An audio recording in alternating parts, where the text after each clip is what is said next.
Iaz, inongo emakumeek ez zuen zientzia Nobel saririk lortu. Bat berak ere ez. Duela 2 urte ere ez. 1901-etik 581 gizonek lortu dute Nobel saria. Eta 18 emakumek. Ikus dezagun hau arloetan zehar. Fizikan 205 gizon sarituak. Eta 2 emakume. Medikuntzan 202 gizonek lortu dute saria. Eta 12 emakumek. Kimikan 174 gizon Eta 4 emakume. Eta ona galdera. Zergatik? Historian aurki daitezke erantzunak. Diotenez, emakumeok ez gara oraindik Nobel sarien hautagai izateko behar den mailara iritsi. baliteke hori egia izatea. Baina orduan zergaitik ez hitzaion Nobel Alice Meinerri eman.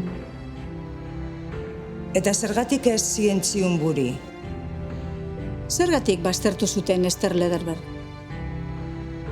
Eta zer dela eta ahaztu zuten Dottie Thomas Nobel sarietan. Bada arrazoi bat. Diskriminazioa. Komunitate zientifikoan, beste askotan bezala, emakumeok ez gaude berdintasun egoeran. Zergatik diogu hori? Emakume gehiago graduatzen garelako, Eta emakume gehiago doktoratzen garelako.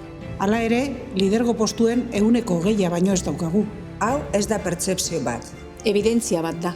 Emakumeek zientzian pairatzen duten diskriminazioa datuetan oinarritzen da. Ekintzetan, gertaeretan. ez da iritzi bat. Eta egoera hau onartezina da. Aldatu beharra dago. Aldatu egin behar dugu. Egin dezagun. Emakume Eta gizon guztien artean.